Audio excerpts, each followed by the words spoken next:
अस्सलाम वालेकुम, welcome to biology to the point. जैसे कि आप सबको पता है कि फर्स्ट ईयर की जो बुक्स हैं चेंज हो चुकी हैं और उसी सिलसिले में हम अपनी लेक्चर सीरीज शुरू करने जा रहे हैं। और आज का जो हमारा लेक्चर है वो लेक्चर 1 होगा। चैप्टर नंबर 1 हम शुरू करेंगे, biodiversity and classification. So let's get to the point. तो फर्स्ट ऑफ ऑल हम इस चैप्टर के जो चैप्टर का नाम है उसके लिटरल मीनिंग्स के ऊपर गौर करते हैं, ठीक है। तो बायो का मतलब, जैसे कि हम पिछली क्लासेस में भी पढ़ चुके हैं, इसका मतलब लाइफ होता है और डाइवर्सिटी का मतलब वैरायटी होता है। तो बायोडाइवर्सिटी के अंदर हम वैरायटी ऑफ लाइफ को ऑब्जर्व करते हैं, प्लस इसके अंदर हम नंबर ऑफ स्पीशीज को भी देखते हैं, ठीक है, कि कितनी स्पीशीज जो है इस अर्थ के ऊपर प्रेजेंट है और किस तरीके से हम उसको मैनेज कर रहे हैं, ठीक है, study for the sake of scientific study. Then हमारे पास क्लासिफिकेशन आ जाता है। क्लासिफिकेशन की अगर हम देखते हैं डेफिनेशन, तो उसमें हम ग्रुपिंग करते हैं। ये जो लार्ज नंबर ऑफ स्पीशीज हमारे पास अवेलेबल है, इन्हीं की हम ग्रुपिंग करते हैं। तो डेफिनेशन में हम लिख सकते हैं grouping of organisms on the basis of similarities and dissimilarities। तो डिफरेंट ऑर्गेनिजम्स को हम उनकी सिमिलैरिटीज और डिससिमिलैरिटीज के बेस के ऊपर हम उनको क्लासिफाई कर लेंगे, ठीक है। अगर ऑर्गेनिज्म जो है जो सिमिलर होंगे, सिमिलर प्रैक्टिस शेयर करते होंगे, उनको हम मिलाकर एक ग्रुप के अंदर रख लेंगे, ठीक है।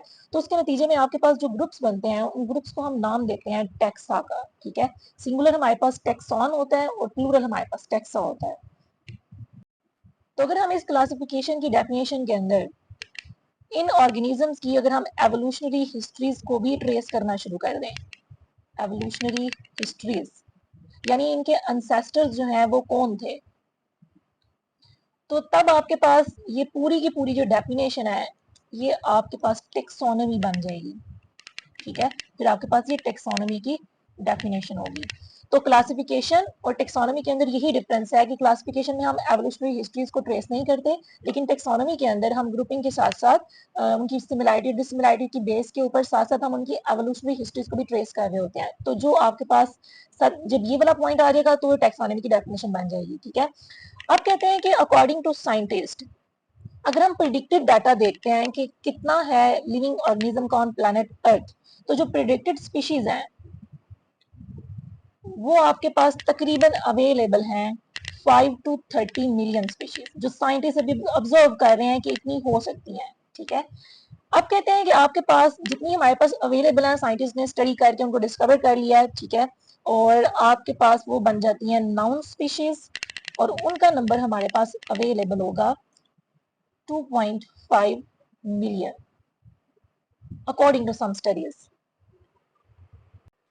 तो इन 2.5 मिलियन स्पीशीज के अंदर अगर हम चेक करें तो ये बाकी जितने ऑर्गेनिज्म शेयर अपना कर रहे हैं, तो 19.9% जो है वो एनिमल्स हैं, अगर इसके अंदर हम इंसेक्ट्स को जो है वो एक्सक्लूड कर दें, ठीक है।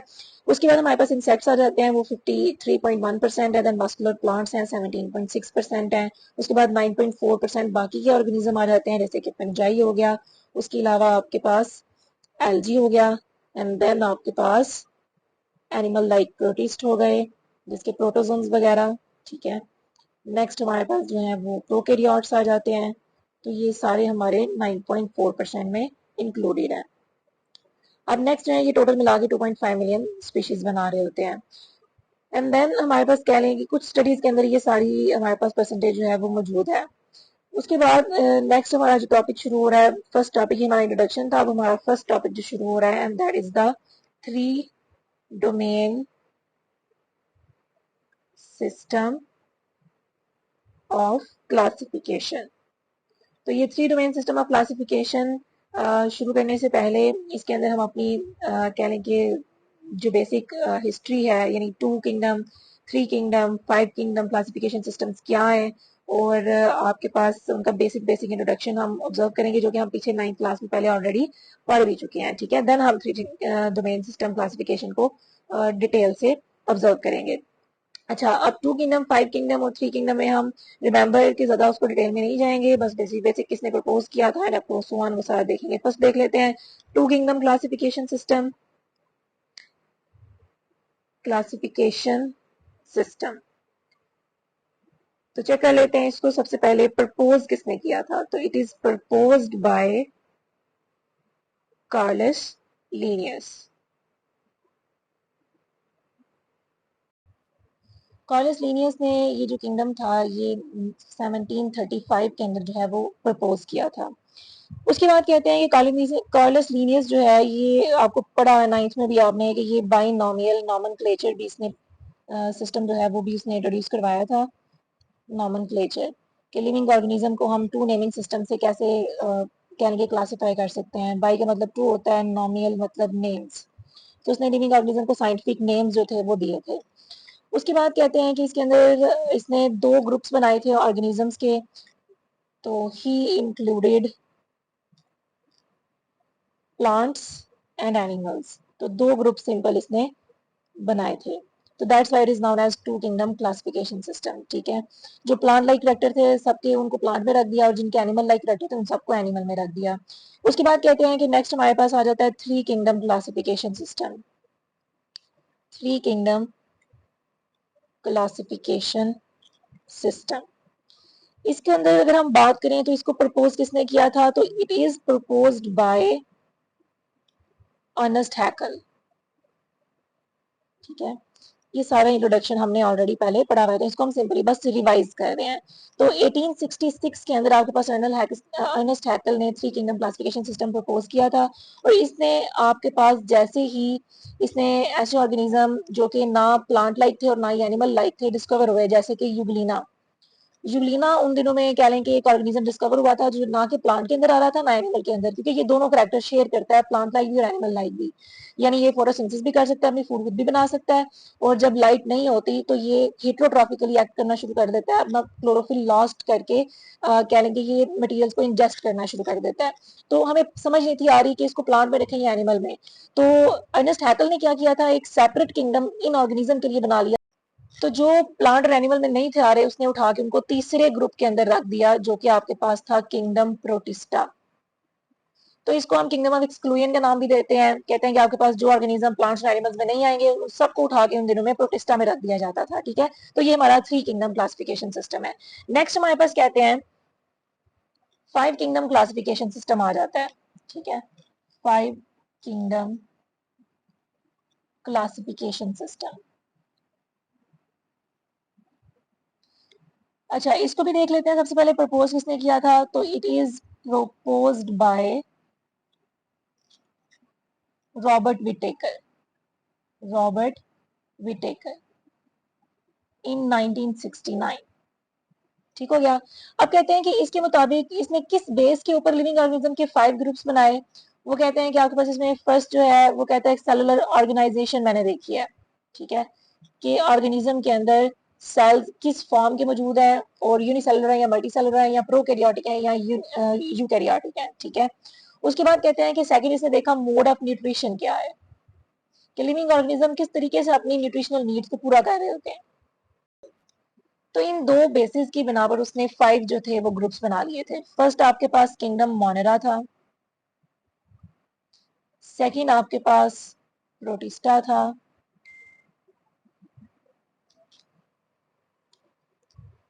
थर्ड वाला आपके पास फंजाई था, फोर्थ वाला प्लांटी, और पांचवा हमारे पास किंगडम था एनिमेलिया। तो इनके भी हम जनरल कैरेक्टर्स जो हैं ये दो ही बेसिस देखते जाएंगे और कुछ एग्जांपल्स देख लेते हैं। ठीक है, मोंडा के अंदर उसने जितने भी ऑर्गेनिज्म रखे वो सारे के सारे यूनिसेलुलर थे, प्लस आपके पास प्रोकैरियोटिक थे।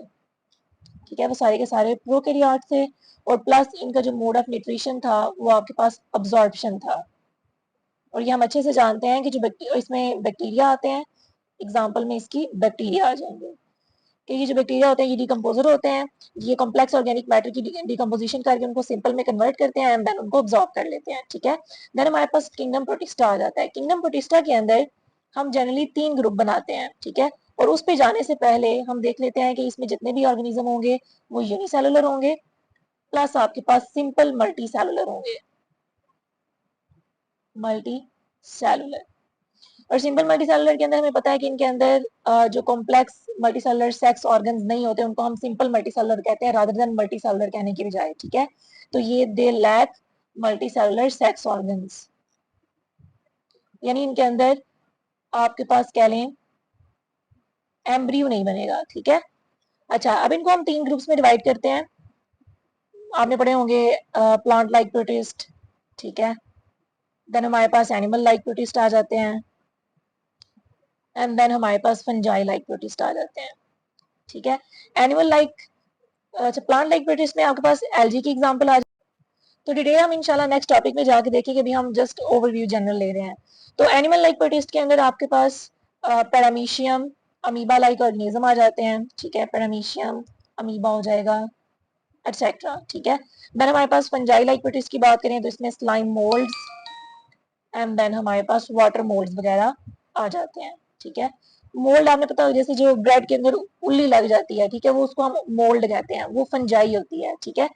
नेक्स्ट हमारे पास कहते हैं, और एग्जाम्पल भी हमने देख लिया और बेसिक इसका इंट्रोडक्शन भी देख लिया। फंजाई की बात करें तो ये सारे के सारे मल्टी सेलुलर होते हैं, ठीक है। सारे के सारे मल्टी सेलुलर होते हैं एक्सेप्ट यीस्ट। तो यीस्ट के अलावा ये सारे मल्टी सेलुलर होंगे, और इसकी एग्जाम्पल में हमारे पास मशरूम आ जाएंगे, ठीक है। और पीछे हमने देखा है कि ये प्लांट लाइक जो है ये फोटोसिंथेसिस करेंगे, यानी अपनी खुराक खुद बनाते हैं, तो ये ऑटोट्रॉफ होंगे। एनिमल लाइक प्रोटिस्ट जो है ये अपनी खुराक खुद नहीं बनाते, तो ये हेटेरोट्रॉफ होंगे। फंजाई लाइक जो प्रोटिस्ट होंगे वो आपके पास अब्जॉर्प्टिव मोड ऑफ न्यूट्रिशन होगा उनका, ठीक है। और इधर भी फंजाई आपके पास कह लें अब्जॉर्प्शन करते हैं, जस्ट लाइक बैक्टीरिया। देन हम प्लांटी की बात करें तो प्लांटी सारे के सारे मल्टी सेलुलर हैं, ठीक है। उसके बाद इनका जो मोड ऑफ न्यूट्रिशन है वो ऑटोट्रॉफ है, ठीक है। और इसकी एग्जांपल में आपके पास फंस और मोसिस वगैरह आ जाते हैं। देन हमारे पास एनिमेलिया, एनिमेलिया भी आपके पास मल्टी सेलुलर जितने भी ऑर्गेनिज्म होंगे वो सारे के सारे इसमें मल्टी सेलुलर आएंगे, और प्लस ये आपके पास हेटेरोट्रॉफ होते हैं, यानी अपनी फूड ये खुद प्रिपेयर नहीं कर सकते, तो अपनी न्यूट्रिशनल फुलफिलमेंट के लिए ये आपके पास दूसरे ऑर्गेनिज्म के ऊपर डिपेंड कर रहे होते हैं। तो इसमें एग्जांपल आप कोई भी लिख सकते हैं, ऑल काइंड ऑफ एनिमल्स, ठीक है। तो कोई भी एनिमल की आप एग्जांपल लिख दें, मंकी से लेके एंट से लेके कोई भी आप ऐड कर सकते हैं, ठीक है। नेक्स्ट अब हम आ जाते हैं थ्री डोमेन के ऊपर, कि एक्चुअली थ्री डोमेन सिस्टम है क्या, और किस बेस के ऊपर आपके पास साइंटिस्ट ने इसको बनाया है। थ्री डोमेन सिस्टम को प्रपोज किया था, it is proposed by Carl Woese, ठीक है। कार्ल वीजे ने इसको प्रपोज किया था इन 1990।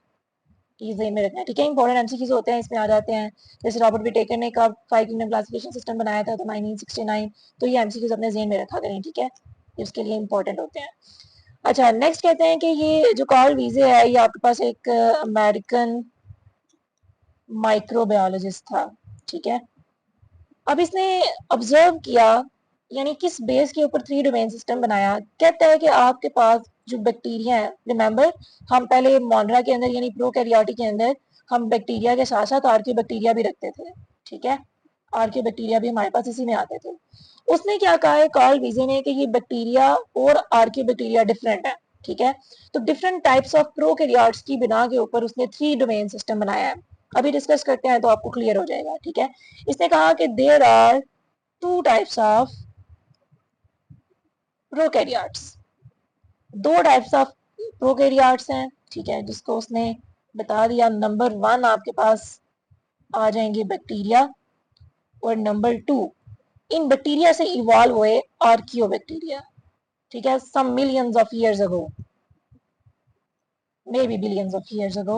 अच्छा तो अब उसने कहा कि आपके पास ये दो अलग है, और बाकी के जितने भी, रिमेंबर जितने भी प्रोकैरियोट्स, फंजाई, प्लांटी और यूकैरियोट्स में ये सारे के सारे यूकैरियोट्स हैं, ठीक है। ये मोनरा जो है ये सिर्फ प्रोकैरियोट है, बाकी ये सारे के सारे जो चार किंगडम बचते हैं ये यूकैरियोट्स हैं, ठीक है। तो कहता है कि बाकी सारे यूकैरियोट्स में आ जाएंगे, यूकैरियोट्स। तो ये उसने तीन क्लासिफिकेशन की थी ऑर्गेनिजम्स की, ठीक है, बैक्टीरिया, आर्कियोबैक्टीरिया एंड यूकैरियोट्स।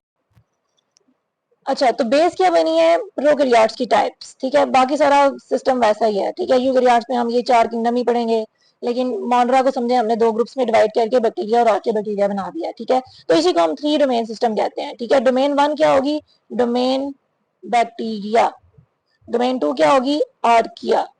और डोमेन थ्री क्या होगी, यूकैरिया। तो यही आपका थ्री डोमेन सिस्टम है, तीन डोमेन है, ठीक है। क्वाइट इजी, पिछले वाले को उन्होंने थोड़ा सा कह लेंगे रीअरेंज कर दिया।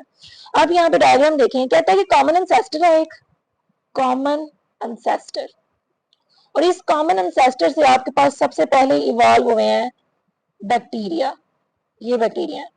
रिमेंबर ये हम एवोल्यूशनरी ट्री बना रहे हैं, ये वाली जो ब्रांच है इसका मतलब क्या है कि ये इससे निकल रही है, ठीक है। और उसके बाद ये वाली ब्रांचेस यानी डिफरेंट टाइप्स ऑफ बैक्टीरिया जो आ जाएंगे ये उनको शो कर रही है ब्रांचेस, ठीक है। उसके बाद कहते हैं कि इसी से आपके पास इवॉल्व हो गए आर्कियो बैक्टीरिया, ठीक है। और आर्कियो बैक्टीरिया भी आपके पास डिफरेंट टाइप्स के होते हैं, तो ये उनकी ब्रांचेस होंगी। तो ये वाला बैक्टीरिया सेकंड जो है वो आपके पास आर्किया डोमेन, और देन आर्किया से आपके पास इवॉल्व हो गए, ये एरो क्या शो कर रहा है, देन आपके पास आर्किया से इवॉल्व हो गए यूकैरिया, और उनकी डिफरेंट आपके पास कह लें ब्रांचेस हो जाएंगी। आपको पता है कि यूकैरिया के अंदर वर्टिब्रेट्स आते हैं, वर्टिब्रेट्स की डिफरेंट क्लासेस हो जाएंगी। तो ये लाइंस जो है ये डिफरेंट काइंड ऑफ ऑर्गेनिज्म को शो कर रहे हैं। तो ये तीसरी डोमेन हमारी होगी है यूकैरिया, ठीक हो गया। तो इसको आपने कोई भी डायग्राम बनानी है तो उसको आपने कैप्शन दे देना है कि ये आपके पास 3 डोमेन सिस्टम का एवोल्यूशनरी ट्री है, ठीक है। 3 domain system, evolutionary tree of 3 domain system. चलिए तो इसका आप स्क्रीनशॉट ले लें, ठीक है। ये हमारा बेसिक इंट्रोडक्शन था, ठीक है। और इस इंट्रोडक्शन के बाद आपके पास नेक्स्ट हम अपनी डोमेन आर्किया जो है उसको डिटेल से शुरू करेंगे। तो आज का लेक्चर 1 था, बेसिक इंट्रोडक्शन था, इसको ऑब्जर्व करें, इसको पढ़ें। जो बेसिक कोई भी पॉइंट आपको समझ नहीं आ रही उसको कमेंट में आप क्वेश्चन पूछें, तो आई विल इंशाल्लाह एड्रेस ऑल योर क्वेश्चंस, और आंसर जो है वो आपको मिल जाएंगे। और इंशाल्लाह हमने इसको डिटेल वाइज करना है ताकि जो बच्चे डॉक्टर बनना चाहते हैं उनकी जो है वो कोई भी कह लेंगे पॉइंट मिस ना रहे। आपको पता है कि सेकेंड ईयर के बाद आपके पास बहुत कम टाइम होता है, तो हम टॉपिक जो है वो सारी बोर्ड की बुक्स के लिहाज से उसको कवर करने की इंशाल्लाह कोशिश करेंगे।